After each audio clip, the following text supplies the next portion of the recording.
Right, it's been a while coming, but finally, good morning or evening to everyone who is listening in, and welcome to the first episode of the Dyer Situation Podcast.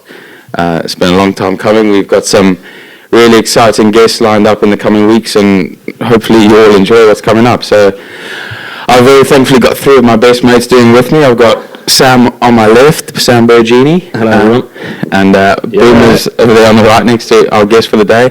And then my brother Jack, who is currently off camera and elsewhere. So today in our first episode, we are joined with a very, very special guest. He is a British icon and the new pride of Liverpool, Sean Dyche. No, I'm only joking.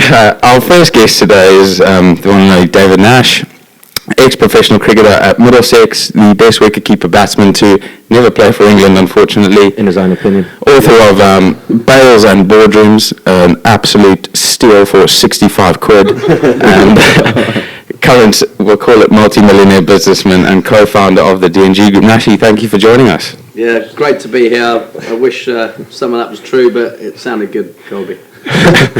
No, Nashi, thanks so much for joining us on the first episode. So before we start, what I'm going to do, or what we're going to do with all our guests is, I've got a question for you, and Sam and I have actually been talking about it for quite a while during the office. But the question is, we do work as well. We do work as well. But the question is, if you could choose any three people, dead or alive, to take to dinner, who are you taking? I'd definitely take my granddad that passed away when I was young, who was a bit of a ledge. I remember him very fondly, loved his sport, he was always brilliant with me, and my brother Glenn, and I'd definitely take him to dinner. I suppose I've got to take the missus as well, who's... She stood by me for 26 years. She's not here. I wouldn't say I've been an easy boyfriend then husband, and she's what people sort of say about like partnerships and going through life. If you've got a good partner, then it definitely makes life easier, and she's been amazing to me. So I'd take her, and then I would probably take one of my sort of heroes was Nelson Mandela. Really? Yeah, loved Mandela. Just growing up, what he stood for. His voice was cool as fuck, to be honest, as well. Take him to dinner just to listen to his voice. You're not thinking of Morgan Freeman, are you? No, he looked like it. But what you played him in a movie, actually, didn't you? What Mandela went through and everything he stands for, he is a true icon and a hero, and I think I'd fancy taking a bit of Nelson. Some good options, to be fair. I think Jules will be happy she's sitting at that table and you've chosen her. You've done all right, mate. Ticked a few boxes. I mean, she's not even listening in. And he's saying we're thinking about it at work the other day, and I honestly don't know who I'd choose. Because I could sit and say, well, I'd take my dad, my mum, but I wouldn't. I'd probably choose like Virgil van Dijk or some other bloke as well. They just take 3 Liverpool players. I probably would. But I don't know. What would you do? Oh, I'd have Warne straight away. Scarlett Johansson. Margot Robbie. She's not a bad shout, actually. Margot Robbie, that's actually a story that you can tell us another time. Yeah. We might get to it today, actually. Anyway, so as we move on, Nashi, you obviously, we all know each other through Sunbury Cricket Club, fortunately enough. You've grown up in Sunbury your whole life. You talk to us about that, how sort of that your upbringing sort of got you to where you are now. Yeah, I've never moved out of Sunbury, never will. I've moved 3 times, all within about half a mile. It's the most amazing place because it breeds good people. No one gets bigger than the game. Everyone's so close. Everyone helps each other. And what Frank Sharman did for me as a boy, 5 years old at Sunbury Cricket Club, when there wasn't really much of a youth section, took me on early, and went through all the ranks at the club. He was an amazing mentor to me. Him and Arthur Hughes. And did a huge amount. Got in the Middlesex under-11 team. Went through all the age groups. and signed for Middlesex when I was 15, and just always had great people around me. And that, you know, it started at Sunbury Cricket Club. It was always fun. It was always a brilliant place to be. You know, you'd go Friday night for the meat draw, and you know, you'd have training nights on a Wednesday, and you'd always stay for dinner and stuff like that. Just an amazing place. Taught me so many good things. Made so many mates. All my close pals are at Sunbury Cricket Club. Growing up in the area and at Sunbury Cricket Club. And I've just been absolutely blessed to be involved with a club that puts people first, and it's thriving. We've got an amazing cult section, and I think it's only going to go from strength to strength. And obviously, like you said, you've moved 3 times within about half a mile. Is that just sort of you feel comfortable in this area and you never wanted to move, or you just as in like you were so happy in Sunbury, you just never wanted to move into London, or? No, just very happy in Sunbury. Pretty simple bloke, to be honest. Yeah. Just went to local schools, Sunbury Manor, Beauclair, all the local schools, and I like just chilling out in my shorts and flip-flops, going to my pubs where I know that I'm going to meet people I know and can have a beer with and say hello with. And the flip-flops is a big part. Yeah, it's massive. I've only got one pair as well, the same ones. But well, we saw that picture the other day when for those that don't know, well, none of you would know. Nash, he's actually very jet lagged coming back from Phoenix. It was Phoenix, or Arizona. Amazing, yeah. Watching the Phoenix Open and the Super Bowl, and everyone knows the Super Bowl is like playground for the wealthy and like the biggest event ever. And we get a photo on our group. Nashy's standing with a few like Super Bowl cheerleaders in the same slops he wears every single day. They're good slops, to be fair. Don't fix it. I think they broke a few times as well. No. I've seen you glue them back together. Yeah. No, glue them back, mate. Don't like change. Hate change. I only go shopping once a year, and that's with Lisa in the office, who gets me a few clothes, and that's it, mate. Keep life very simple. He's wore that polo 5 days in a row. You love this polo. I do like that polo. And what was your sort of family life like growing up? Obviously, we all know Glenn and stuff, and the age difference between the two of you. How was your family life Absolutely growing up? blessed. Like living in Harfield Road, had quite a big sort of garden, and walked out the gate out of my garden into Sunbury Cricket Club. So backed onto Sunbury Cricket Club. So every day after school, we'd be out the gate and into the cricket ground, into the nets with my brother and my dad. And that's how I got to love cricket. And obviously quite fiery against my brother. He's a bit more fiery than me. So he was the one that always wanted to bat. I always had to bowl, and it was hard work. But no, absolutely blessed, and very, very lucky. Yeah, obviously. I don't. You guys are all the same. Well, funny, we've actually got one British, one South African, and one Australian on the podcast. But for me, coming across family's always been so important. Like, I don't think I would have been able to survive my first year in this country if I didn't have family. If I didn't have my family here, I'm saying.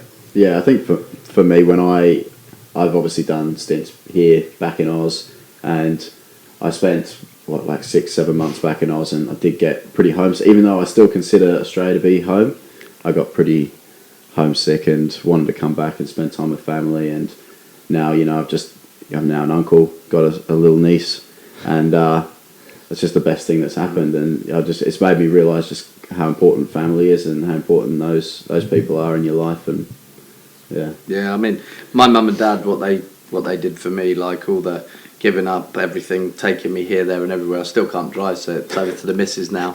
But just family, as you say. So she's driving to that dinner. She's driving. Of course she is. She's picking up Nelson on the way. I'm blessed to have 5 daughters as well. So it's life's good really. Parents are still around.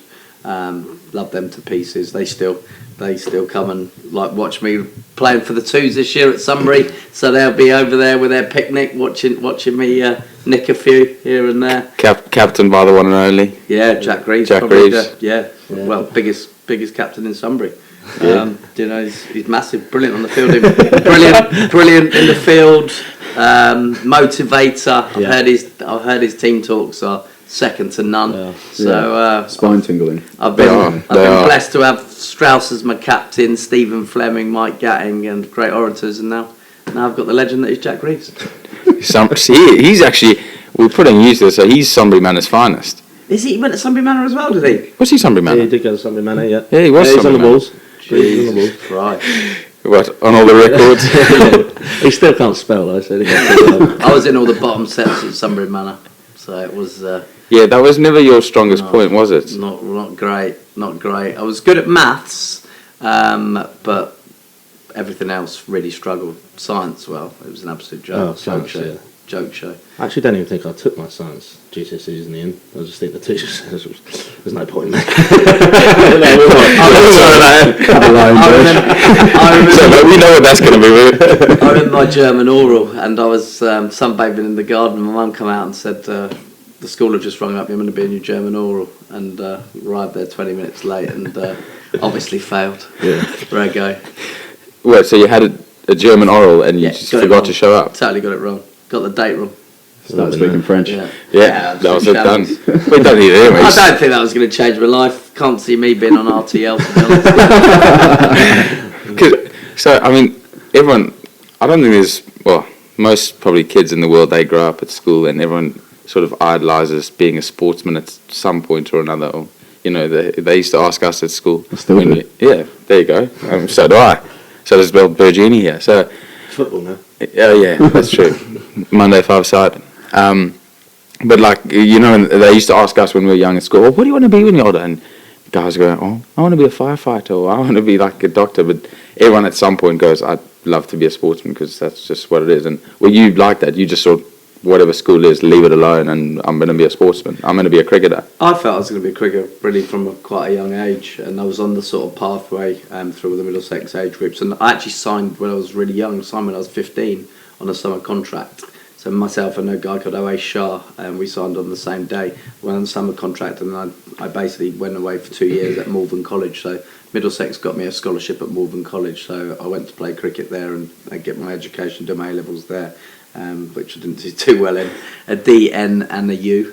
N? Yeah, N is for nearly. Yeah. Politics and economics and English and PE, not for me. What did you take in A-level or GCSE? I didn't do A-levels. Oh yeah, you went Australia. Yeah, I went to Australia, played a bit of cricket, failed at that as well. You did all right. GCSEs, good question. French I passed. I cheated in the in the written. What's the written one called? I cheated in the written one. How'd you cheat in the written one? Well, we had it in a classroom, and my teacher, sorry if you're listening, Miss Doll, was really quite large, and so she didn't really have the energy she didn't, go around and sort of track how everyone's getting on, and I knew that would be the case, so, I just blazed a pocket. I knew exactly what I had to write it all down, just copied it in. Genius. Got an A star in the written one, and I think an F or something in the speaking one. Yeah. So Doubled up to be a C in total. See you later. Genius. Basically, I love any my exam, sit as far away as you can from Miss Doyle. Exactly. You got half a chance. what was her name? Miss Doyle. Miss Doyle, yeah. Miss yeah. Doyle. Jeez, is she still teaching? Don't know, mate. Don't know. She's still kicking about. You're not in touch? She was raison. She was. It's one way to describe your teacher. I'm sure she knows exactly what you mean as well when she's listening into this. Sorry, Miss Doyle. So then obviously you signed for Middlesex at 15. Yeah. And how many years were you a pro there? 16 years. 16 years you were a pro at Middlesex. Yeah. And when you look, we'll dive into it now, but when you look back on those 16 years, is there anything sort of in your cricket career that you regret? Yeah, I probably on the England A tour because everything was going really well. England under 15s, 17s, England under 19s. Broke the record for England under 19s. Played 13 tests, averaged over 100. Got a couple of hundreds in Pakistan. Where it was going really, really well. And then I went on, got picked on an England A tour. Made my debut for Middlesex. Got 100 in my third game.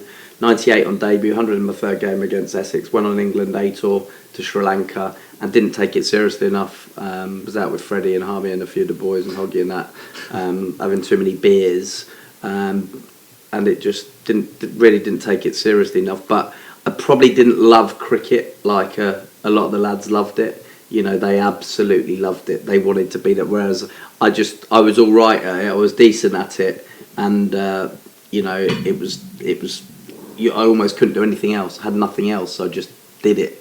Whereas like people like Straussy would train so hard and go the extra mile and really want it, be in bed early. Whereas I was just a bit happy-go-lucky and probably enjoyed all the other stuff around it. And if I'd probably been in today's modern society where it's all about fitness, it's all about putting in, and no one goes out, and they basically just stay in the hotel and play FIFA.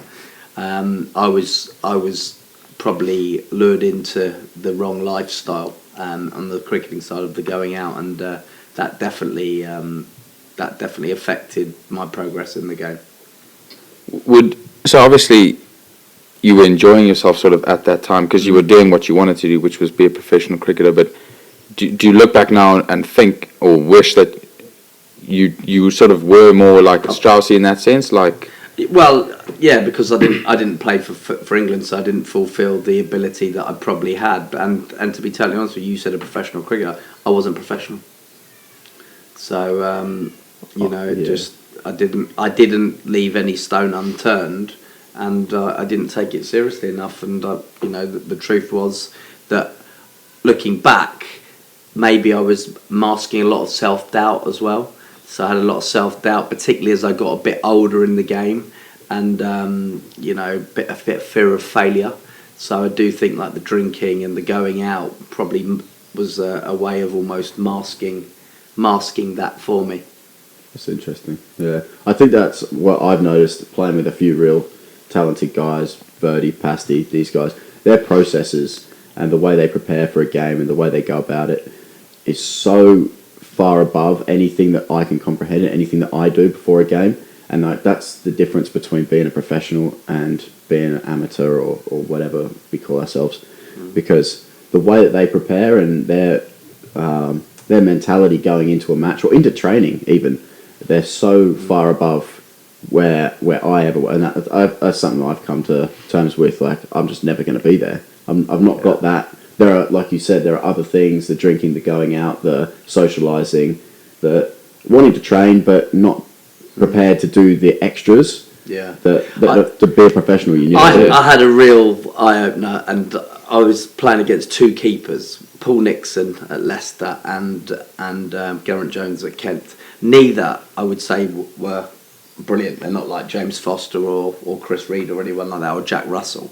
But I watched them train. So I'd go out, hit a few balls in the morning, take a couple of catches, and I'd sit upstairs and have my tea and dunk my old bourbon biscuit in. And I'd sit when I came out and sat on the balcony, and I watched both of them, obviously at different games, and they were still 15 minutes before they were diving around, taking catches, sweating their balls off. And I just thought, nah, you don't want it enough. Like, this is what you've got to be. These guys aren't blessed with massive ability, but they've made the most of their talent. Geraint Jones, however many times he played for England, let's be honest, not a brilliant cricketer, but made the most of what he had, and total hats off and respect to him and Nico.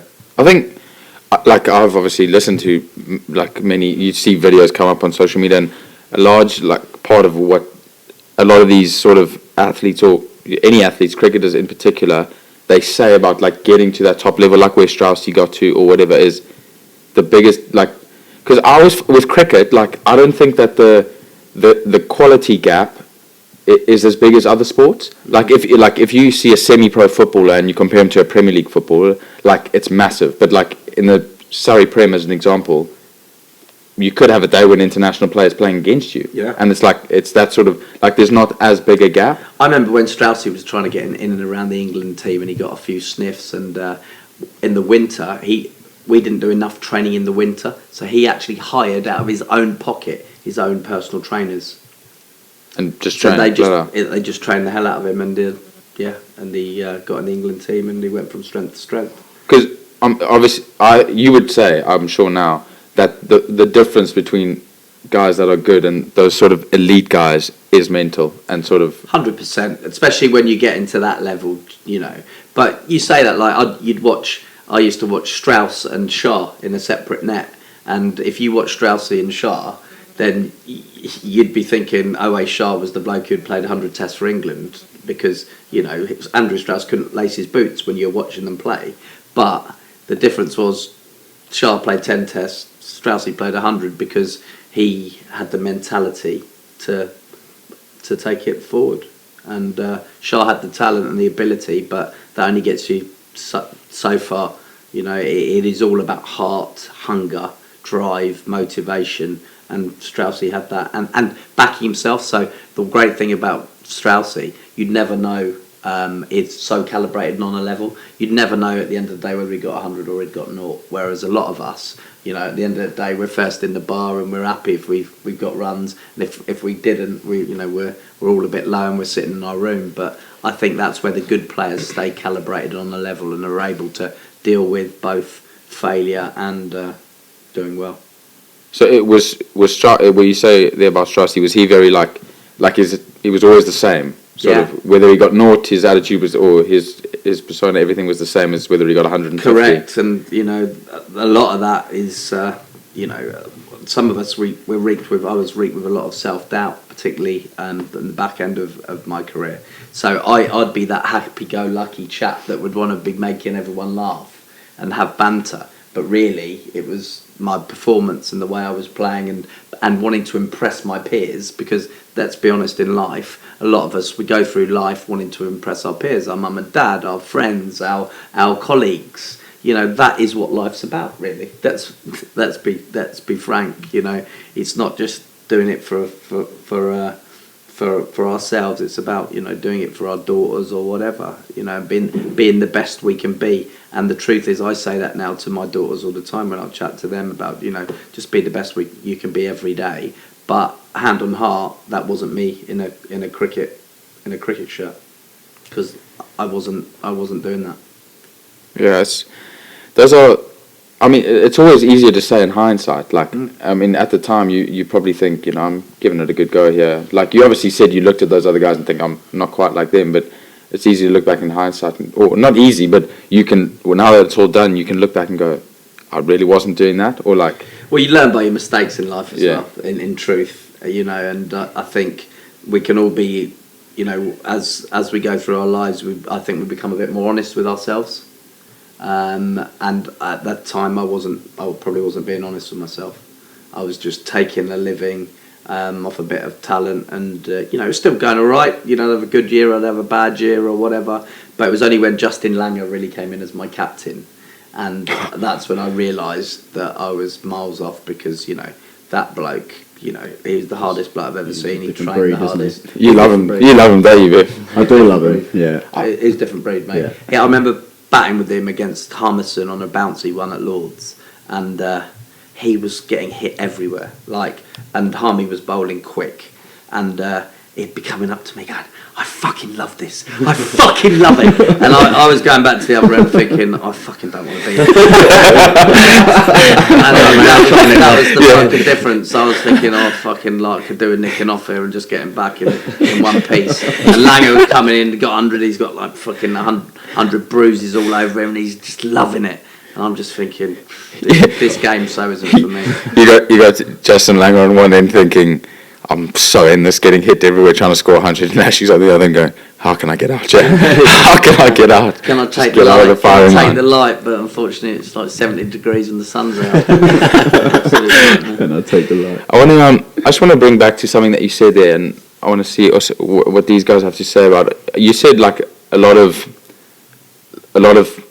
sort of everything you're trying to do is sort of make other people proud and sort of happy with what you're doing.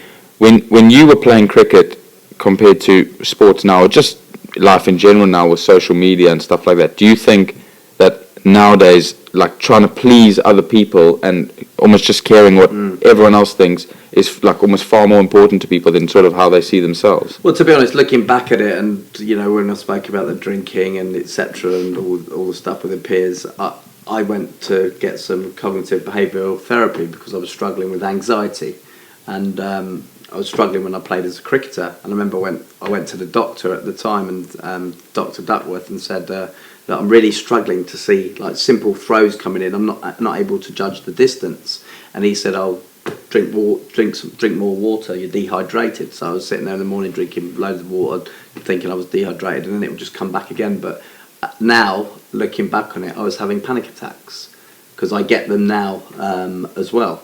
But now I know how to deal with them. At that time, I didn't know how to deal with them. So unfortunately, then I was like thinking, Christ, what's up with me drinking, and that would bring it on. But yeah, I unfortunately, like from this cognitive behavioural therapy, I am a pleaser, like, and you know, I like to make people around me happy. I like to make them laugh. I like to make them smile, and maybe a lot of my energies sometimes are used up or were used up, particularly around on this cricket field, in that. Rather than just sort of being more on a level and being more sort of clear and sort of concise in everything I did. But I think we're all different. We're all different individuals, and you know, we talk about mental health and stuff like that. It's so prevalent in sport. And you know, I ended with cricket anxiety. I ended up not wanting to play at all. You know, find a way of not getting out of the game. So I'd fake hamstring injuries and stuff like that, just because then the physios would find them harder to detect, and I'd be able to get out of games because, like, mentally I just couldn't cope with the pressures of wanting to let my parents down or fail. I mean, you make such a good point. Obviously, I'd say happily one of the most talented cricketers I've ever seen is sitting on my left, and I think, yeah, no, the plant, not you, the plant. And I think he would be the first guy to say, I mean, Boom, you'd say the same thing about some of the shots and stuff that he plays. But he just makes me laugh because he knows as well, his head is just like a jack in the box. A lot of noise up there. It's just I'd love to just live in it for an hour and just go. Sorry, Matt, I wasn't listening. I mean, some of the most incredible knocks I've ever seen at Sunbury, Burgess played, and you know, I've been a massive advocate of him, helping him get on the ground staff, and you know, calling all the counties, and you know, he did so well at Kent where he averaged 70 in the twos and stuff. I honestly feel I don't know how he wasn't given a gig. But I also don't know how he was acting, because I'm not there. I don't know how he was acting around management, etc., etc. So all I can just feel is, as you say, he's got the talent to make it. I can just see that maybe they saw something in him, or that they didn't really feel that they could fit into their culture or their team. I don't know, because the talent's definitely there. There's obviously, like, what do you think, Badge? Yeah. I remember how it went. At Kent, so I obviously did well in the twos. Thought I was doing brilliantly. Thought I was going to get signed, etc. And then you got told, didn't you, that I was a bit fat? Yeah. And I was like, what? What's I'm cracking this? Anyway, so rig everywhere. They just told me fat. And then Nashy's advice was obviously good advice. Said let just do a bit of arse licking. Just every time someone's running, just go and join them. So I was like, oh, brilliant. So I was like, I wouldn't have my lunch. Because that's not your thing at all. I'd field all morning. I wouldn't have my lunch because I go and do running with some of the pros who have been pros and athletes for 5 years. They're doing all this running. It's so easy then. And I'm like, oh my fucking word. It's ridiculous. And I think that game when I was sort of running, and me and obviously the coach went, oh, bad, fair play to you, mate. I can see you've lost a bit already. I was like, man, I've done about 7 sprints. Yeah, I don't know. It is what it is, isn't it? Enjoyed playing a little bit of twos cricket and stuff. Yeah, but I'm happy. Love playing for Sunbury, as we all do. So there we go. All is well. Now, she just on the mental health side of things. It's far more. I think it's far more recognised today, or appreciated that it sort of actually exists. Like, and especially in sport. Like, obviously, was it Glenn Maxwell who took some time off cricket, or it was, yeah. Like these top guys that you wouldn't expect, or they struggle and things like that. How important is it that people sort of like look after that, and like when someone is struggling, i.e. like a Glenn Maxwell, like yourself back then, that they do take that time away? Well, I didn't know what it was back then, and if I said I've got mental health, like.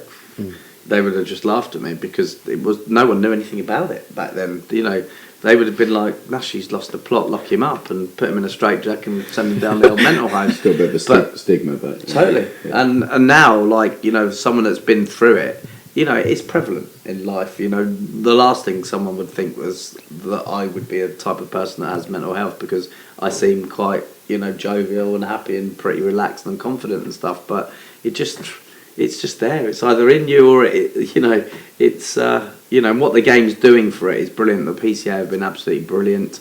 Trescothick came out, Trotty, etc. They all came out, at that sort of time and said that they're really struggling. And then more and more people, Glenn Maxwell, as you say, all these gun players have realised, it's all right to not be okay. Yeah, it's fine now. It is all right. Yeah, and that's I think that's a great thing for people in life. It's a great thing for people in sport. It's a great thing for people in business, and and it's always important to check in with your mates. Yeah. Are you looking back on it now? Are you sort of happy in a way that you've experienced sort of that stuff and got through it because it's made you who you are today, or would you just think, I could have completely done without that? And just a really good question. I'd like to have done without it because it's bloody horrible being in my head when I'm going through it, and when you're having panic attacks and stuff, it's a horrible place to be. It really is a shocking place to be. But yeah, I've got through it. I know now how to manage it. A lot of mine comes down to booze and lack of sleep. So if I can't go on stag do's for 3 days anymore, I'll always get there a day late, and I won't do the 6 a.m. flight where I have to be up at 2:30, 3 o'clock, and you're drinking at the airport at 5 o'clock. I just won't do that anymore because I know what will happen, and it's just not a good feeling, and it's not somewhere I want to be. I'm 45 years old now. I've got to treat life a bit more seriously. are you a bad sleeper? I wouldn't say I was a great sleeper at all. No, wouldn't say I'm a great sleeper, but I try and fitness has been quite important to me. Like just going to the gym, just doing half an hour each day as we do at work and stuff like that. Just I try, and if I can get to bed tired, and I try and leave my phone alone from sort of 8 o'clock onwards, and you've got half a chance. But phones are an absolute nightmare, aren't they? So we do a lot of work, and that life is stressful for everyone. I feel like there's a lot of distractions. I feel like life's just pretty fast paced at the moment. Everyone's just like, I feel like it was yesterday that we were having New Year's at my house, and now we're almost at the end of February, and I'm like, where's the year going? Yeah. And That's not a horrible thing though, because January and February suck. that is very true. Yeah. For me, January is like a year in itself. It takes forever. Yeah, well, you were doing dry January, weren't you? So. Yeah, well, Yeah, that's it. A few of us in that room gave that go. I got to 12 days, I think. 13. Was it 12? Dave was 13. Oh, was it 12? 12 days, yeah. 13. 20 First minutes. 12 days of my life. Because you were just, it was one day on Friday after work at the far pot, and you were just like, all right, go on. Yeah. Well, go on then. Yeah, I sleep, because you don't sleep very well, do you? Or No, I sleep well when I get off to sleep, if that makes sense. But It takes you 6 hours to get there. Yeah. as previously discussed, there's a bit going on upstairs, so mine's ticking when I'm trying to sleep. But Just ticking all the time. good things and bad things. But yeah. I So sleep. It's a bit miserable, isn't it? I sleep like an absolute rock. You do as well, Yeah, don't I'm you? a good sleeper. Yeah. I've no Do you do trouble anything like for it? Like is there any tried and tested ways? I'll notice the days that I don't exercise, I sleep terribly. I'm exactly. I was about to say the same thing. The days that I'll go for a 5-10k run, I sleep like a log. Yeah. Obviously, it's just wearing yourself out. Yeah. You're burning calories, and all that excess energy is just gone. So that's my sleep remedy. Same for me in that sense. I'm like a massive routine guy, and I think what helps with sleep massively is being in a routine, like you said, or where if you go for a run, do the same thing, and then you go to bed at the same time. Like that makes a big difference. I mean, my brother as an example, because he works night shift, so his sleep is just like screwed because he's sleeping or he's working Sunday, Monday, Tuesday, Wednesday night, and then Thursday, Friday, Saturday he obviously wants daylight, so he's like up in the day, so his is just like all over the place, and you can never really get into like a sleep routine there, so like he struggles with that. So I find if you in a good routine then it helps, but obviously like you out and about all the time as well, and like Speaking. not always in a constant routine. Nah, I don't really like routine. I like new stuff. Trying new things. I like routine to an extent. I don't know if that made sense. It made sense. Yeah. What do you mean you like new stuff? No, I like, going exploring and going out of my shell. Exploring? I say I'm in Sunbury all the time. You don't leave somewhere. No, I went to Richmond once. You've been to London, I think, twice. Lost her.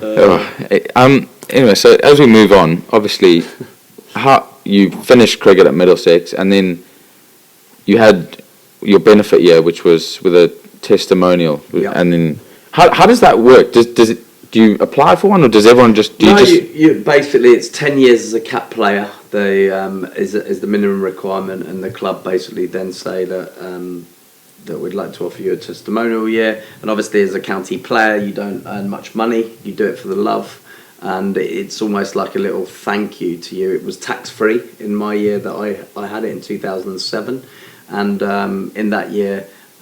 You're able to learn a bit about business, and you set up your own committee, etc., etc. And you go out and you raise money at events. And I was luckily able to support a local children's hospice called Shooting Star Chase. I was able to give them £30,000, and that was amazing because I made a real difference to them, and then they made me an ambassador from that. And from your testimonial, that's what led you into your business now, which has Correct. become the extremely successful business that it is in the D&G group. Yeah, and I think that's the great sort of part about starting D&G, and off the back of what we did with Shooting Star, is that the fact that I've got a purpose every day, whereas probably in cricket I didn't really know my purpose.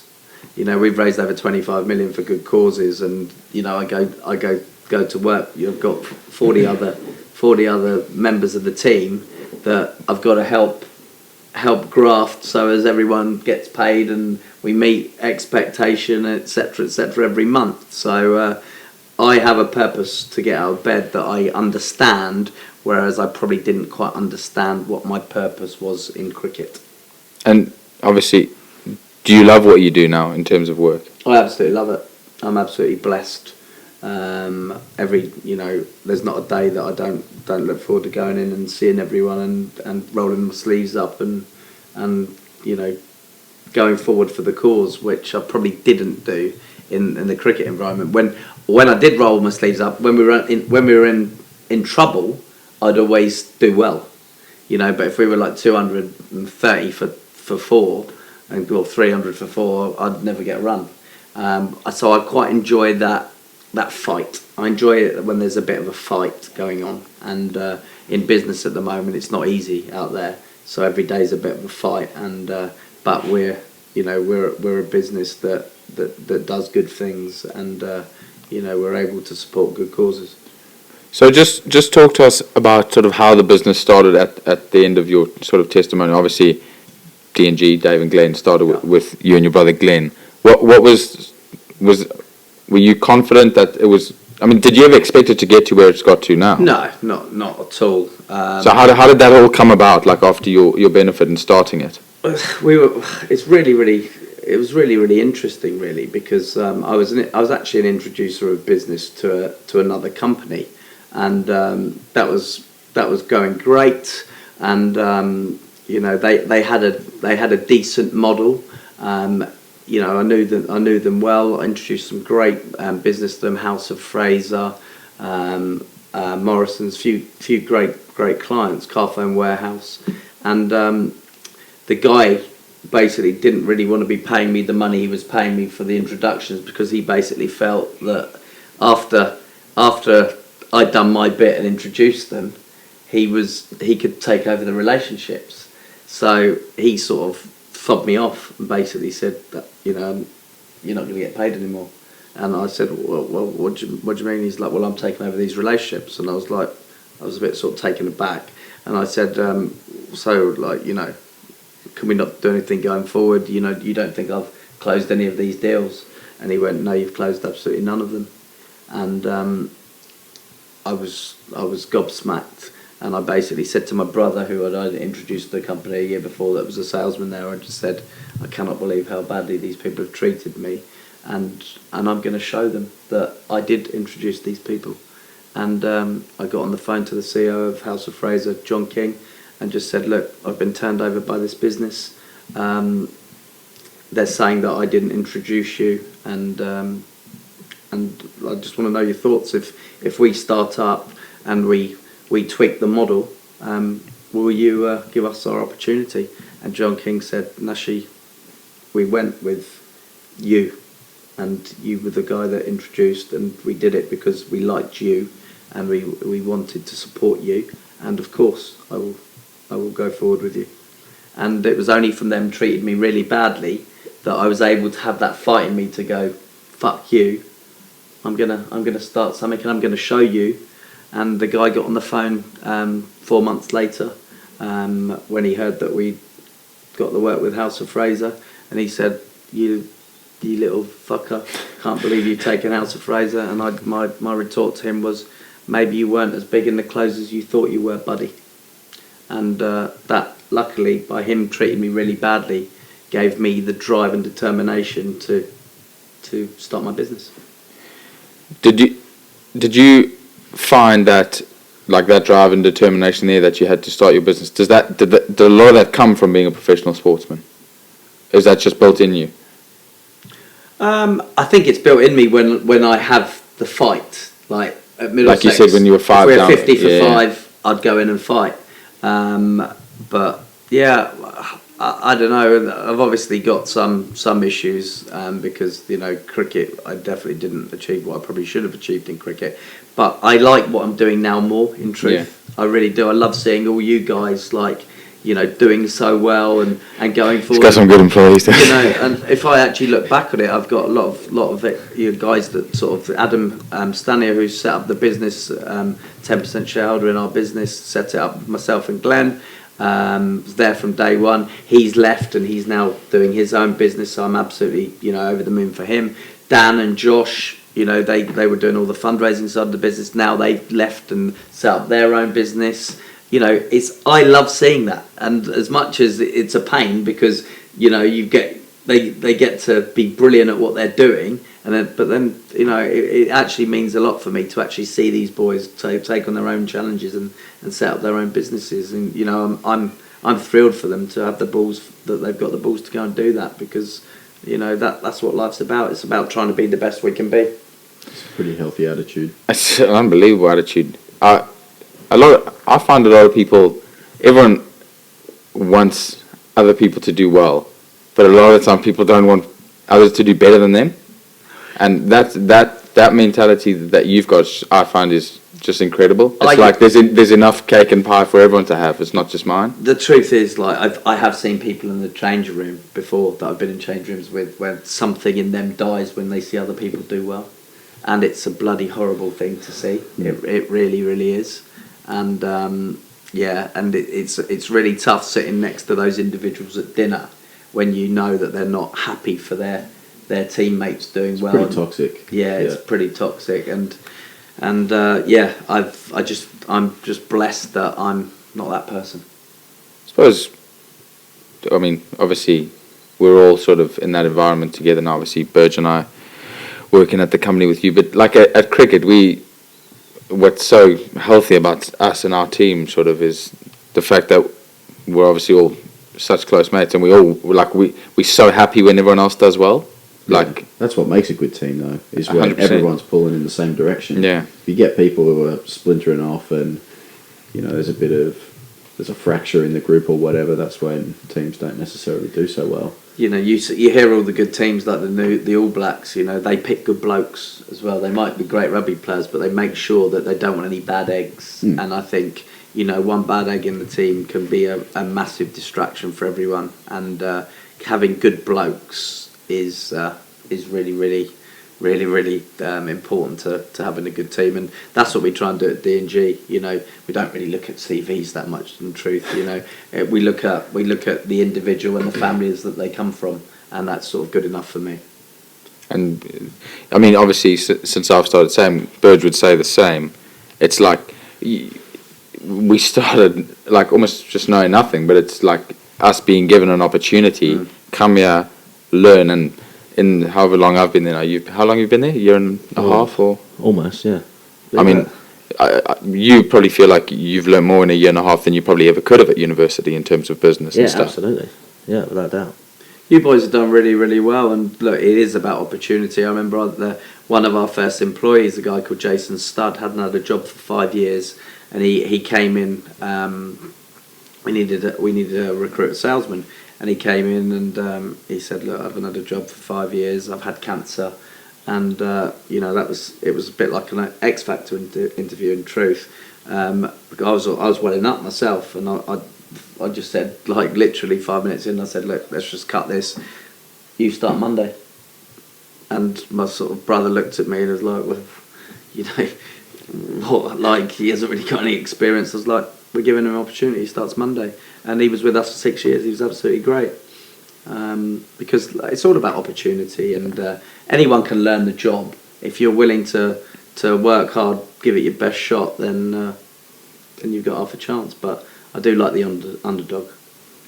It's always like you've been. It's a great sort of attitude to have towards people. Like, just don't have the qualifications, don't have this, but there's an opportunity, and we'll throw you a bone and see what you can do, and that's unbelievable. Both you boys were pestering me for jobs. Like, you know, Burge called me one day and said, and I was like, "Well, Christ, I've got to give Burge a job here. This is going to go flipping tits up." No CV. And, Probably the biggest risk you took then. He's like me, couldn't even spell CV on Burge, and he turned up, and he's been absolutely brilliant. You know, I couldn't wish for a better salesman. He grafts, and you know, he's learned it from his own way, but bloody hell, he's been successful, and he's done absolutely brilliantly. And you know, you Cobbs, you badgered me 3 or 4 times, didn't you?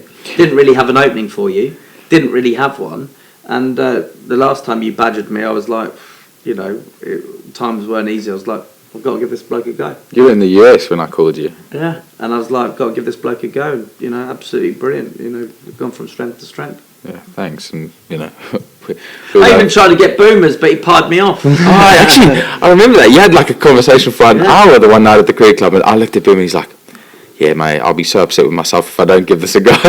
Well, it was all the girls. But you do. All the girls at work said that they thought he was so beautiful. We needed him in the office. So they're not wrong, in fairness. You told me that was why I got it. I did tell the odd porcupine. Make you feel good though, didn't it? He's been on with that one for a year and a half. You told him that he was high because he was good looking. Well, he's got a couple of lookalikes, isn't he? Who's your lookalike that everyone says? The girl at the gym when you walked in. Who did she say you look like? That's Jason Statham. Jason Statham. Was it? Unbelievable. The other one I usually get is Sean Dyche. Oh yeah, Eric Ten Hag. Yeah, I'll take that. No, he's not Pep Guardiola. What was the other manager you look a bit like? Ian Dowie. You do look. You get that a bit, don't you? Who's Ian Dowie? Who's Ian Dowie? I don't know who he is. Don't Google it. I met Ian Dowie. That's actually a lovely bloke. Is he like a lovely bloke? Who did Terence? Dyer O'Brien as well. That was Terence. Terence, he's a beauty, and he we had a time in the tough cricket season that was last year that both Sam and I were stuck at third man and final leg. It was probably about 30 overs in all honesty. Yeah, it was the most depressing night of my life. And we were so bored. We were hitting imaginary golf shots to like everyone on the field. Like, what club would you hit here? And like Verdi's bowling, and as he's running in, Burge is going, "Oh yeah, hard lob wedge." I'm like, and we're like going, and it started then, and not many people are actually going to watch it. So. Yeah. And it started then. I just Sorry, Kev. Sorry, Kev. We didn't actually do that. Just kept thinking of every bald person under the sun to call Burge as he was running into bowl. It's just like that just kept coming up. It's nice to talk about mental health and all that sort of stuff. This is what you get. Yeah, No, it's all a bit of banter, isn't it? Yeah, of course. We love our mates. Anyway, getting back to the business side of things, obviously you've spoken a lot about relationships, and we'll get onto the importance of relationships in a sec. But how important has your relationship been with Glenn, your brother, in terms of getting the business to where it is? We've just got. It's a little bit like at home with my wife. We just have sort of clear goals. You know, Jules is never on me. She basically looks after the kids and the house, and I go to work, and then I'm fun dad at the weekends with the kids, where I can try and put a smile on their face. But that is our clear goals and responsibilities at home, and it works absolutely brilliantly. And mine and Glenn's are very clear at work. I go out there and do the relationships, and he does all the operations and sweeps up all the shit ideas that I've had, and basically makes everything work. And it works absolutely brilliantly because we're so different. We'll always see things differently. We're brothers. We love each other dearly, but I'll see something as black, he'll see something as white. Yeah. And that was definitely, as going through the business, that was a slight hindrance for us because we were 50-50 in the business. So I would see it one way, he would see it another way, and we found it really difficult to go forward and to grow quicker. So I basically just said, look, I'm going to take. Is that not a good thing in a way though? Because I find like if you constantly on the same page and agreeing with each other, then things may have turned out differently because you bring something up that maybe Glenn didn't think about. But when you've got different opinions, sometimes you've got to move quickly and you've got to take something forward. And when you've got different opinions, you're just at a bit of a stalemate, So it takes, when there's only two of you, and like ads only sort of worked sort of one day a week in the business, but it definitely worked better when we sort of decided towards the latter part of the business that I was going to make the decisions, and I'm going to live or die by whether they're any good or they're a mistake. But that did hold us back at the start. But Glenn's been absolutely amazing. You don't get anyone who's more hardworking and who delivers. Brilliant salesman. He'll work from 7 in the morning till 11 o'clock at night, because he's got that drive and the will to achieve and make this business as amazing as we believe we can make it. And when we're lucky enough to have just sold our business to Pitch International. We've made 25 million for good causes over the last 13 years. We're hoping to double that in the next 5. And having someone like them on board will give us the opportunity to do that. Well, in terms of obviously selling the business to Pitch, which is just a massive company, did you just now feel like it was the right time for you to let it go? You'd got it to sort of or did you feel like you hit a ceiling as to where you could take it? 100%, and that they're a proper business. In the fact that they're 240 million pound turnover business, got amazing backing, got amazing clients, and I just felt that if we really want to go into different areas, we need investment, and now's the time that we need investment, and that that they're happy to go at a load of different things that we've already spoken about and have a real go. And the truth is that in our business we didn't have the cash to be able to take these big opportunities forward. You need cash sometimes, and with them they give us that, but they also give great backing, they give great mentorship, and they give great clients an opportunity. And obviously for you, obviously firstly congratulations on getting it to where it's got you, and then selling it to a company like Pitch, because I think many companies in the UK are probably happy if Pitch International or a company of that magnitude is interested in it. So, and the opportunity for all you guys and all the staff that we've got with them is tenfold to what it could have been. So that's what I'm really looking forward to seeing, the go forward of how everyone embraces the challenge to then really take this forward, and how you guys all flourish. And obviously you've taken a slight back step in the business and sort of day-to-day involvement and with the staff. How long do you see yourself working still? Oh, forever. Is that just the way you are? Yeah, I love it. I really enjoy the opportunity. I don't enjoy I thought I'd be better at the people management side, like you were talking about, but I've actually realised I'm shit at that. And I just, it's really, really difficult for me, because I'm very emotional. When you're an emotional person and you want to give, then you don't have consistency. So someone would do a great bit of work for me and go above and beyond, and I would say, Colby, you've been amazing this week. Thank you so much. You're going over and above. Here's a couple of £100. Take the missus away, take the family away, and then then Burge will turn around and go, well, why is he giving him a couple £100 to take his missus' family away? I work harder than him. And what I've realised is, unfortunately, you cannot be like that. You have to be more consistent in the way everything is, because people will always feel that they're working harder than someone else, etc., etc. No one goes to work to do a bad day's work, and my approach to it was it never seemed to work. It always seemed to bite us in the bum. You said you're a pleaser as well, and Yep.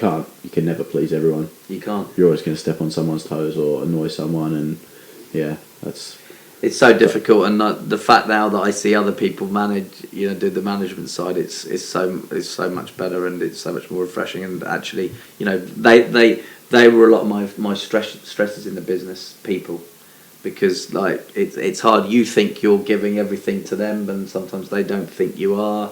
It's a real stress, and it's something in life that's really, really tough. Management is impossible. I don't envy managers. It's very, very tough, and I've definitely learnt by a lot of my mistakes. So no retirement just yet. You're not ready to put your feet up and I've got another 20 years, definitely. do the Super Bowl every year. Well, I'm not doing that again. You wouldn't do it again? I only do it once. What's it like? Oh, it's unbelievable. Really? The Americans, they put on a proper show, don't they? It was just, everything was amazing. It was just absolutely brilliant. But that's what I want to do, though. A lot of bucket list experiences. Yeah. I think experiences, that's why we're lucky in our business. We give experiences and do experiences for people to put a smile on their face and give them amazing time whilst making a difference for good causes. And, I want to go to the IPL, take my mum and dad to the IPL. I'd like to go to Augusta with my brother and the Masters. All of these things are just bucket listers that I'd like to do before I croak it. You haven't done the Masters, have you? Or... I have actually done it. Oh, you have? Yeah, I have actually done it. Bails did it last year. It was amazing. I did it last year. Best thing I've ever done. By a long way. Absolutely. Met Harry Kane. Did meet Harry Kane, yeah. Harry, we'll see you in 3 weeks' time on the podcast. So. Yeah, you got Harry on. Yeah, Harry's coming soon. What a legend Harry Kane is. I mean, all the crap he gets for missing that penalty or whatever, but what an absolute legend. Have you met Harry Kane? I've never met him. Oh, you haven't? No, never met him. I wouldn't mind. Well, he's coming on in 3 weeks, so I mean, we'll let you meet him then. So, What surprised he missed that pen though?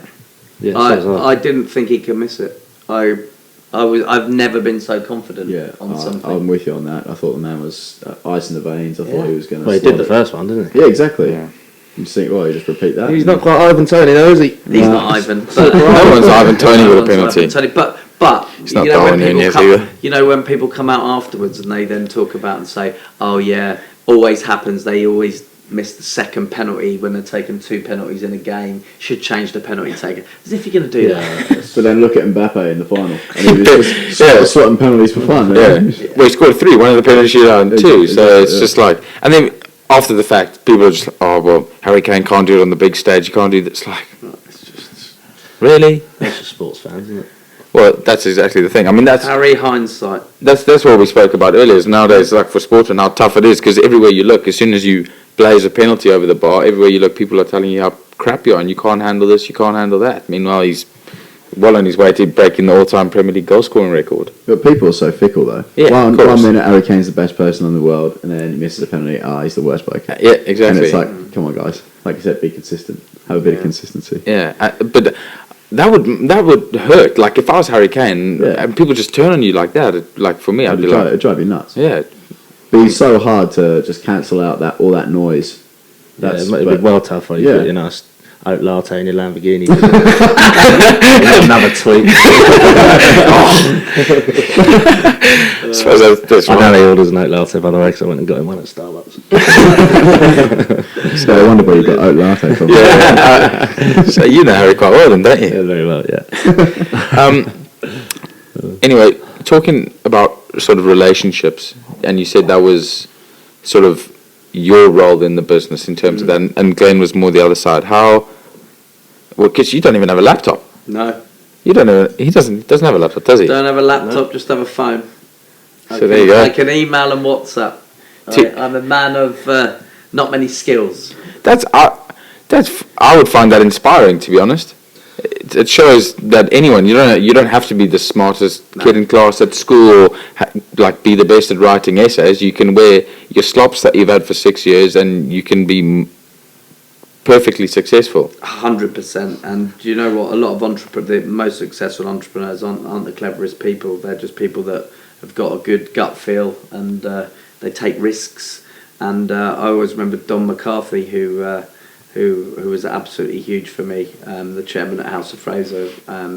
With him and John King gave us our first opportunity, and he was a mega successful businessman, made over 250 million, loads of businesses, and he always just said like 3 things to me when he saw me. He just said, Nashy, go with your gut feel, get great people around you, and make sure you wear your best suit when you see your bank manager.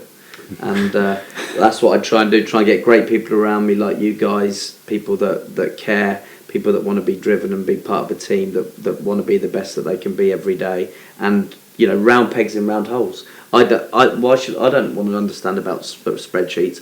I'm good at relationships, so I want to be doing my super strength relationships 100% of the time. If you're good at spreadsheets and what you're doing spreadsheets 100% of the time, I don't want you doing relationships. I don't think it's rocket science. You just got to get people around you that are the best at what they do. When you were coming through, because obviously everything in the business basically has been built on relationships. Yep. Did you understand the importance of relationships before before the business started?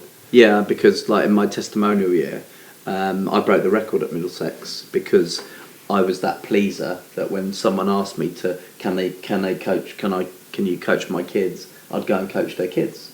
And I remember actually at the start of it, a guy called Paul Roy, who's a great guy, mega successful in the city. His kids came on, lovely kids, lovely boys. They come on my coaching course, Nash, when I set up Nash Cricket.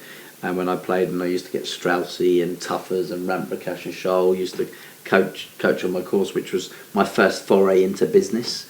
And then from then I set up Nashy's Ashes, where I took 30 people to Australia when I was 26. Took the punt, paid 30 grand to a travel agent down, and I've got to try and sell this trip, and did really well off the back of that trip. Made 20 grand, but had a go. Yeah. So in a way that I always sort of felt I liked a bit of a punt, and I started in business even whilst I was playing cricket. But that Paul Roy massively helped me. Absolutely unbelievable. Coached his kids, and he then turned around to me and said, "Oh, how much do I owe you?" I said, "Absolutely nothing. I don't want anything. I've loved coaching your kids." And I became friends with him. He sent me a massive cheque to say, "Look, Nashy, you shouldn't do that. But thank you so much." And it just shows. I just think if you're a good bloke, you do things for people, then you will reap the rewards and benefits from it. Because I always tried to be a good person and always help other people out. And then when it came to me asking for their support in my benefit year, they supported in droves.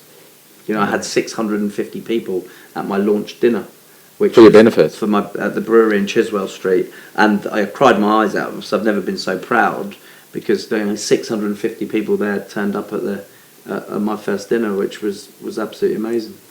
Well, I mean, it's come a long way since then. You obviously host your own charity ball now every year, Native Shooting Star, and what was it? It's over £600,000 recently for Shooting Star. We're almost 600 grand now for Shooting Star. For Shooting Star.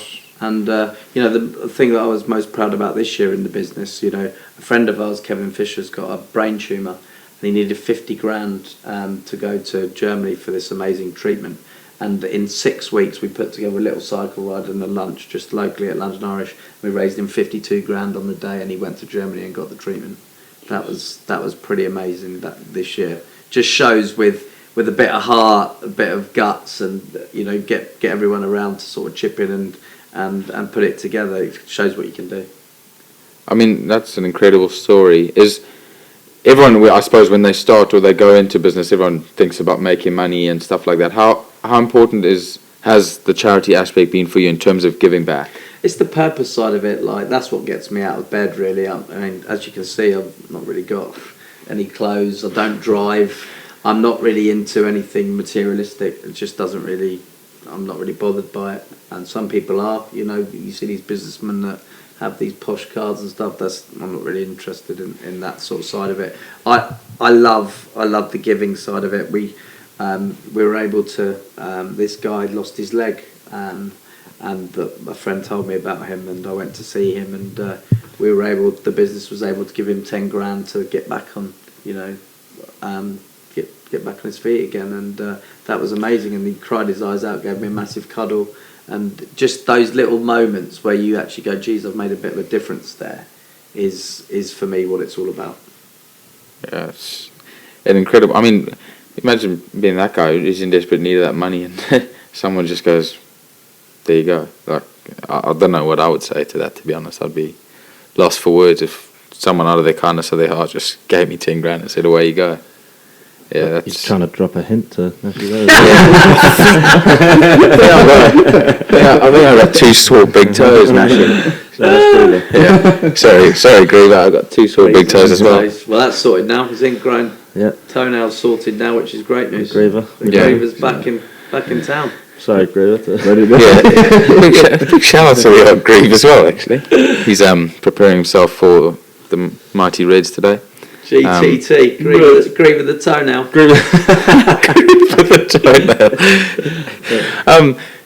Right, on to a more positive note, let's say. In terms of relationships, you've made some good ones over the years. Who's the most famous person in your phone? Oh God, I would have probably said Shane Warne. He's still in there, and I don't like when people die. I don't delete their numbers. And Shane Warne was an amazing human being. So didn't know me too well. Played against him against Hampshire in my testimonial year. He was standing at the edge of the net at Lords when I was coming out when I was batting. I was thinking, why is Warney watching me bat it? Like, fucking hell, I'm shit. Probably thinking, fuck me, I'm going to get this bloke out. This bloke's useless. And I came out the net and he just said, Nash, you can have 2 seconds. And he just said, look, Dimmy Mascarenas has told me it's your testimonial year. Always loved playing against you. You're a flipping standout bloke. Testimonials are made for people like you. Whatever you want me to sign at the end of the game, please bring it in and I'll get it done. And I went on Sports Photo Gallery and I got 57 different things of him, like in the Ashes with Freddie, and we've got some Australian helmets. Went in and he signed every bit, and do you know what? He was an absolute champion human being, and that guy does not get enough praise of what he does. He helped Sean Udall, who's a good friend of mine, who's ex-Middlesex captain and Hampshire, who's been through a tough time with a bit of illness. Warney could not have done more for him, and that guy was really a standout human being and a huge loss. His death was like, I always felt like a lump in my throat when I heard that. Yeah, that broke me. Yeah, I mean, you obviously coming from between him and Andrew Simons, for you that was just like. Oh, don't get me started on Roy. Yeah. There you go. But you remember where you were. Like, I remember I was having lunch with Straussy, Gus Fraser and Tim Bloomfield and mate of mine, Mike O'Connor, and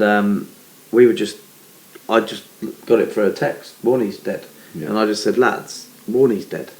And we were just like stunned. Like, it was horrific. It was like, it was very emotional. Yeah. I mean, I think I was the one who texted that to you, wasn't I? Was it you? Yeah. I remember in the office. I was also in the office. Spent the rest of the afternoon crying in the toilet. Did you really? Oh, I shed a tear, yeah. Did you really? Yeah. I was pretty sad. Yeah, I mean, he was just, obviously he was a very outgoing character, but he was loved by everyone. I mean, at his funeral there was like Ed Sheeran did a song for him. Chris Martin, Chris Martin as well from Coldplay did like a special thing for him. Yeah, like, he was an absolute dude, wasn't he? And it's not often that cricketers sort of make that impact in terms of that world, really. Icon of the game. Yeah, he was unbelievable. Yeah, just, I mean, so sad. Him and Simon's just so close to each other. It was just terrible. Yeah.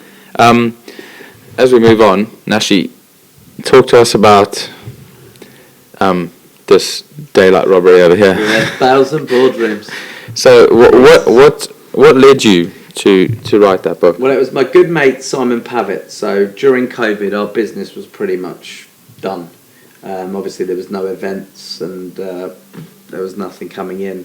So I was a bit low because COVID was going on and it didn't look like there was any end to it. And obviously, you can't do events in that time. So we had nothing to do. And I just said to my mate Simon Pavitt, I just said, Pav, what do I do? Like, yeah.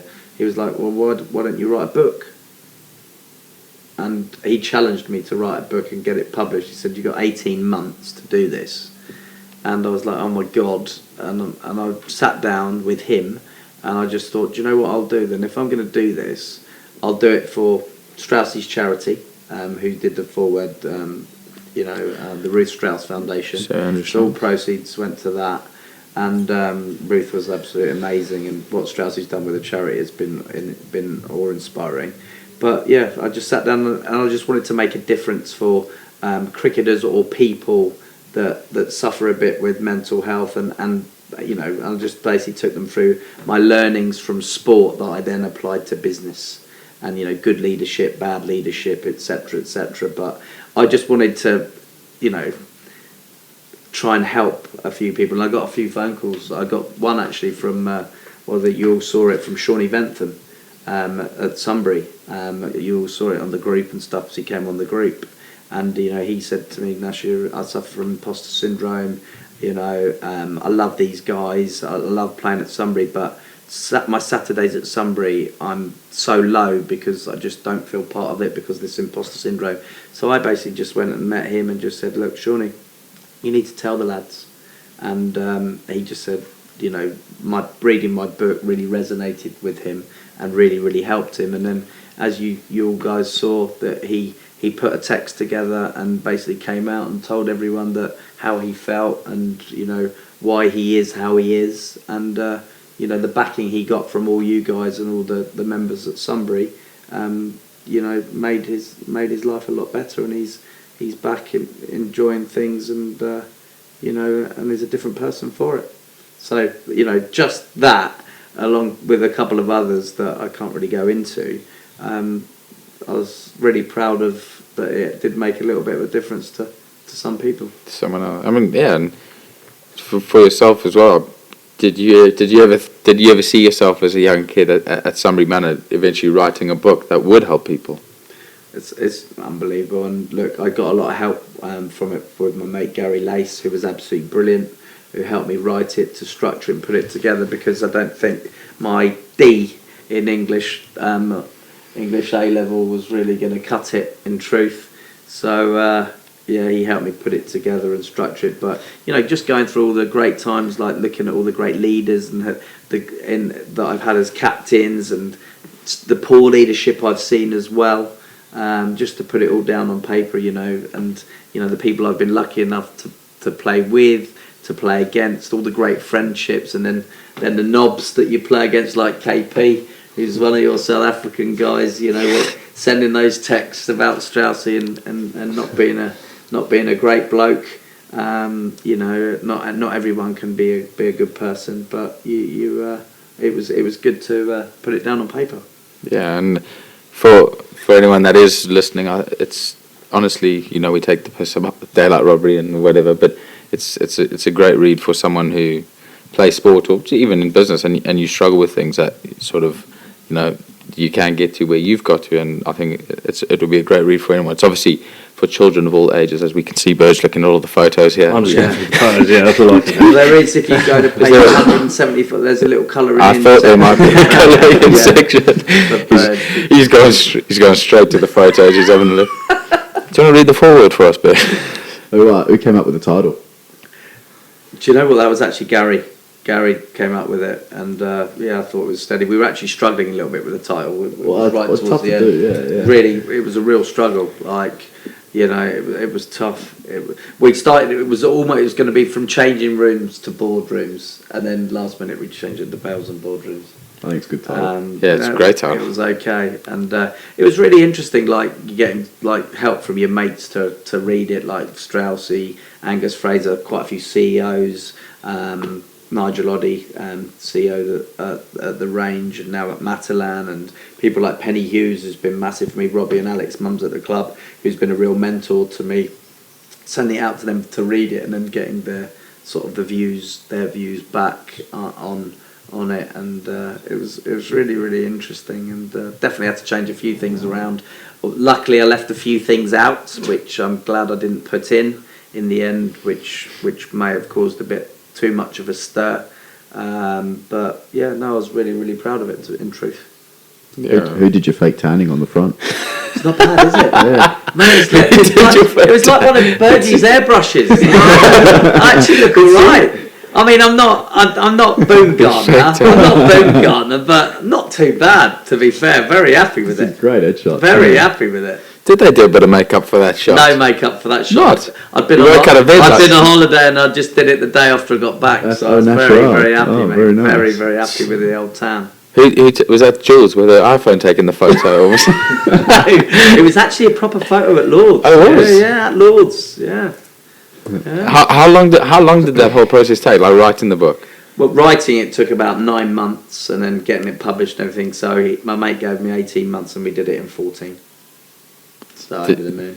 Did you struggle with the writing part, or did you? Well, as I said, look, Gary helped me really put it together. So pretty much most nights I'd be on the phone to him, and he actually he makes me laugh. I'd get him to read the chapters that we'd already done. So he was like, "This is like reading bedtime stories, Nash. This is embarrassing."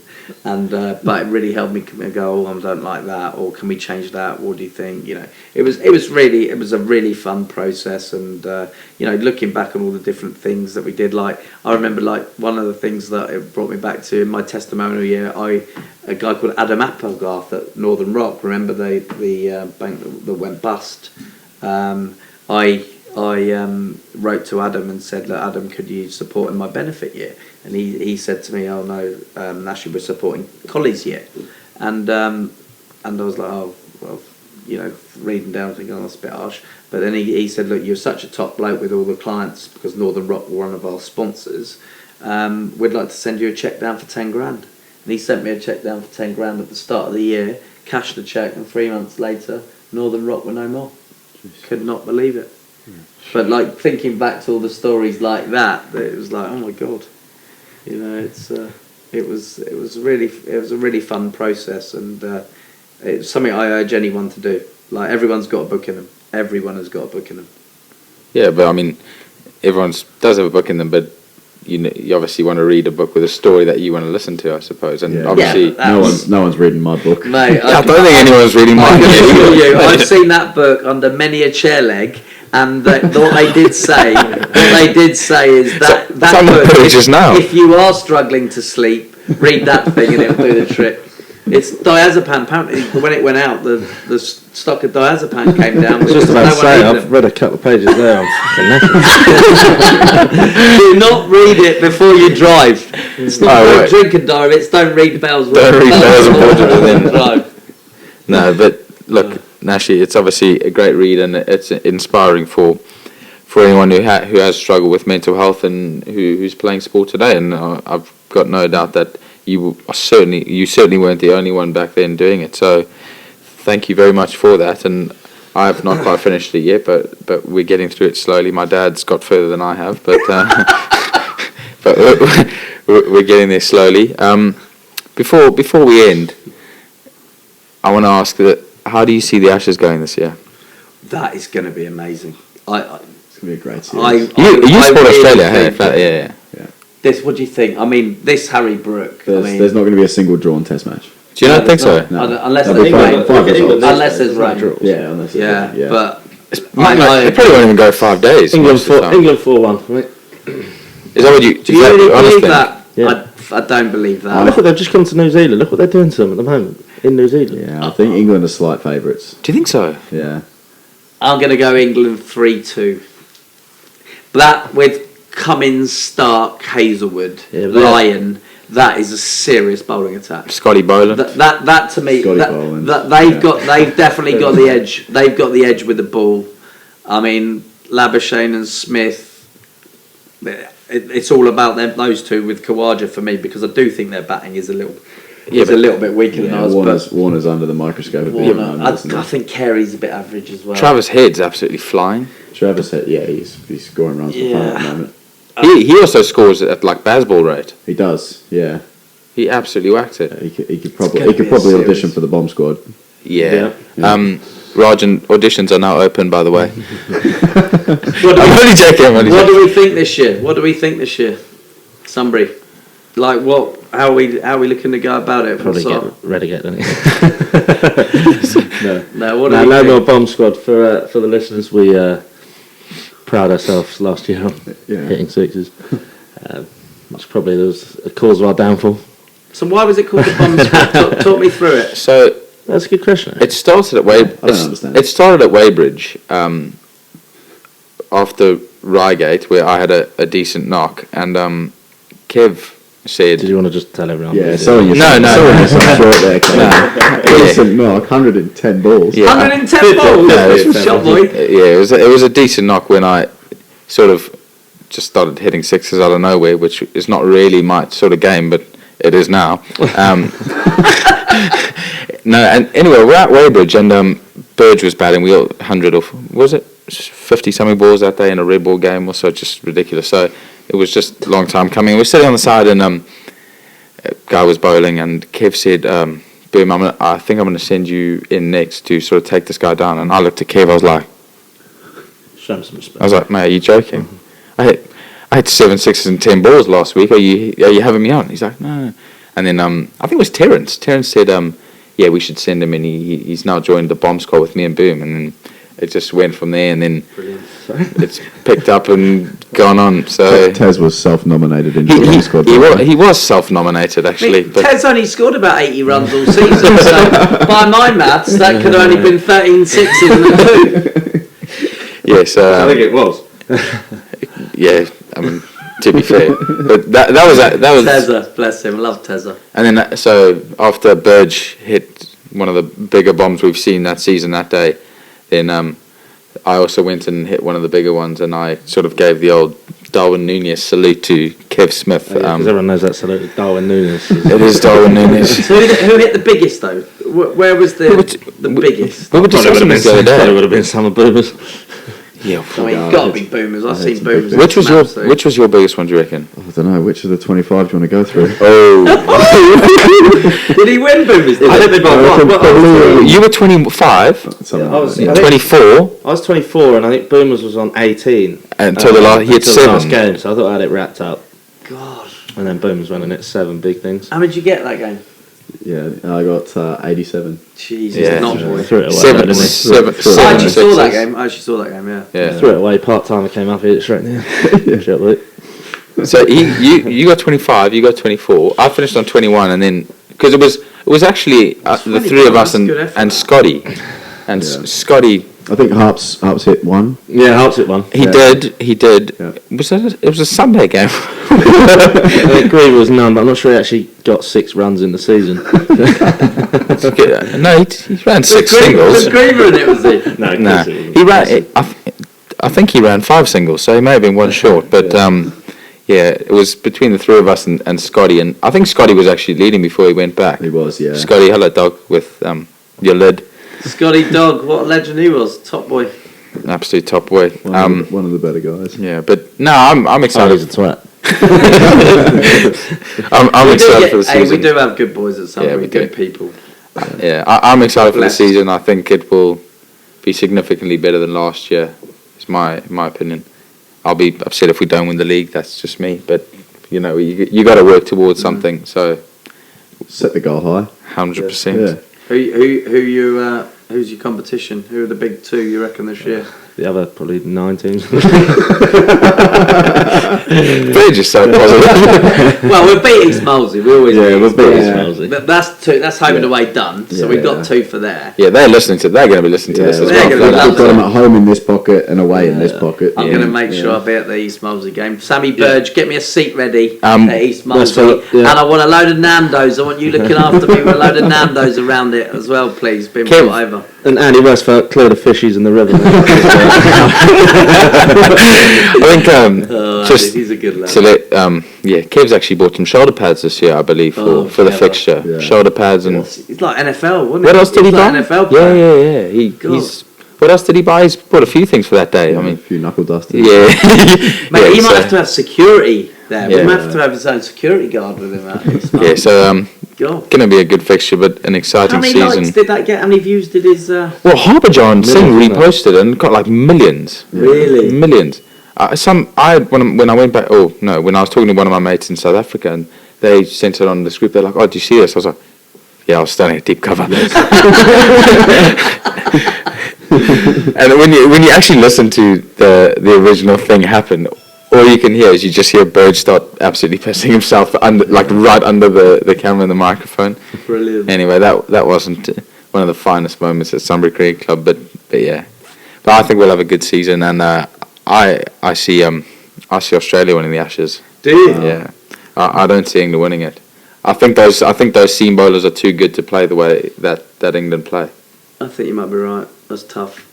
But you never know, though. I mean... Done it against Nokia, Rabada. What are we going to do? What are we going to do? Because, like, the truth is, there's nobody better in nipping conditions. If the pitches really do nip, than Broad, Anderson, Robinson. Do you know what I mean? That is a nippy wicket. So I do think we could have the edge, but is it too much of a risk with our batting? I don't know. What do you see? He said 4-1 England. You said 3-2 England. 3-2. I think 3-2 Australia. I think Australia will win 2 Test matches, but I think England will win. Yeah, it pains me to say, but I reckon England. Baz and Stokes are just the bravest cricketers going. And then you got Harry Brook. Wow, he's just unbelievable. Forget about Joe Root as well. Yeah. Harry Brook. He's in a bit of a slump at the moment, but you just see Joe Root just scoring 800 runs in the series. Yeah. But mate, Harry Brook is something else. It's unbelievable. He was obviously doing well in the county thing last season, and then Bairstow. Obviously, you couldn't drop Bairstow. You can't drop Brook now. But look at what mindset, a difference mind. We couldn't win a game. Suddenly Baz comes in and he basically the first thing he does is he sacks the dietitian, because he wants now and then the lads to have a bacon sandwich, the odd down day. Yeah. And the dietitian turned around and said, "Oh no, I can't do that. That's not. I can't do my job." And he was like, "Get rid of her." And that's what that he wants people to be themselves and have fun and enjoy what they're doing, and it just shows what a little mind shift and a culture shift can do. And it's been truly him and Stokes have been it's breathtaking really what they do. Even little things like declaring 9 down the other night because actually they wanted a bit longer in the tough day-night conditions to have a go. With a new ball to have a go and have them 3 down declaring a test match after 58 overs. It was unbelievable. It's ridiculous. It's brilliant. But they had also just scored 400 them 3 down for 30 or whatever, and brilliant. Yeah. They're really Stokes and McCullum are really taking the game to another level. And I was lucky enough to play with Straussy and Owen Morgan at Middlesex. 2 guys that really, really helped us. Got obviously Key involved, McCullum, Straussy and Morgan taking forward the no risk.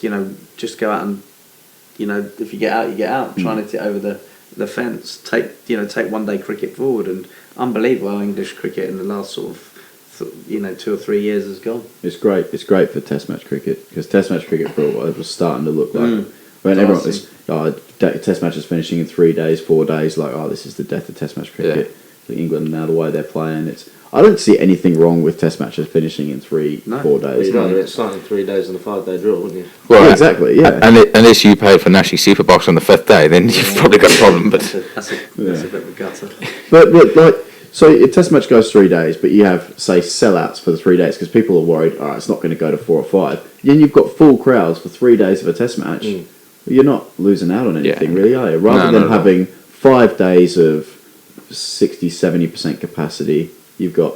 I mean, you're never going to get that for a Ashes Test match because it's always going to be a sellout. But I don't see anything wrong with it. It's going to be an unbelievable summer. It's going to be an incredible summer. Who wins the series? Looking like probably India v Australia World Test Championship final. Who's winning that one? South Africa's still got to go in there. Yeah. Yeah, we got.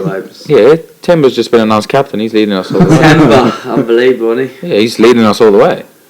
100%. What do you think to Temba? Are you happy with him as captain? If I speak, I'm in trouble. Really? Let's say that. Because, look, I don't have anything against Temba. I just think that there's maybe 4 or 5 guys in line who are more qualified than Temba is to do it. Who would you have as captain? Well, I don't understand. I haven't really read the news. I don't know why it's not Dean Olga anymore. I can't quite tell if he stepped down or. I think he stepped down. From the sounds of things. So look, Cricket South Africa is in a bad way, and this SA20 was brilliant. Unbelievable. It was brilliant, and I think Crowds are back. yeah, and honestly, we haven't had crowds like that in South African cricket since I was maybe 7 or 8, because it was just nowhere. And hopefully, this is the first step of it getting back to somewhere. But I remember those days, like when I was a youngster and watched South African cricket. The crowds were amazing, and like when there were people like Richard Snell playing, people like that, and Macmillan, the big lad who bowled the seamers and all-rounder, Pat Simcox. I know that name, Pat Simcox. People like that, Farney de Villiers. Oh yeah. Donald. He bowled rapid, didn't he? Oh, Donald. I was fetal for most of those, to be fair. You were young, but Jesus. But it's hopefully getting back to. There's some obviously unbelievable talent coming through. Like obviously Dewald Brevis is a perfect example. But I got to be honest. Everyone's talking about Brevis. There were 2 guys at school with me, same year as Brevis. So 1 year below me. Slade van Staden and Nick Hatton. Sadly, Nick's playing rugby now at the Sharks, and hopefully he plays for the Springboks eventually. Outstanding rugby. They were both better than Dewald Brevis. Really? Scored more runs than him, but just better players.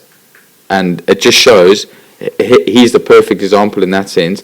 When you get an opportunity and you take it at the right time where you can get to, and it can happen that quickly. But honestly, I'd say hand on heart, those guys were better than him. What do you think, like Baumgartner playing the old Vitality T20 Blast this year for Middlesex or Surrey? What do you reckon? My application's in the post. Maybe you submitted it last year. I think I got lost in I can transition. see it. 30,000 at Lords, and the big man just smashing it over the road. Yeah, he'll get there. It'd be like old Greenie. Get the old billboard up, like Greenie's got in Sydney. Does he have a billboard? Oh mate, unbelievable, he's everywhere. Chris Green, you go in Sydney, he's everywhere. That's also because he's a gorgeous looking. He is probably the best looking bloke in cricket. Him or Boomers though? Yeah, I'd say close second. Yeah, on TV it's Chris Green, but off TV it's Chris Baumgartner all day long. But yeah, Greenie's right up there. How's it gone on their dating? I've got a girlfriend now. Really? Yeah. Oh my god! That's the most exciting I've ever seen. Who is she? Who is she? Her name's Anna. Been seeing her for 4-5 months now. Shout out to Anna. Shout out Anna. Anna's going to be listening and watching this. She's keeping a close eye on you and your lovely tash. I like it a lot. Yeah, he's got a missus. And Bergie's got one again now, and he's back. So that's good news. Yep. In other news, sorry. He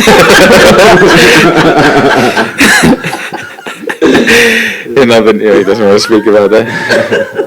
But yeah, look, Nashy, thank you for joining us today on the first episode. It's a dream come true for me to start this, and like I said, with 3 of my best mates, obviously, and we're so happy that we were able to do the first episode with you today. So thank you very much, and again to anyone who's a professional sportsman or a business and you've struggled with stuff, it's a great read for you. Thank you very much for joining us, and I'll see you on Monday. So don't be late, boys. Don't be late. Bring the coffees. Yeah, and just to everyone who is listening, please do follow us on Spotify and Apple Podcasts, and subscribe on YouTube. Burge will be running our YouTube channel, so Really? Yeah, you're right on that. But no, we're talking about round pegs, round holes. No, but yeah. So please do. We've got some exciting stuff coming up, and I'm looking forward to what's to come. But Nashy, thanks so much for joining us. It's been a pleasure.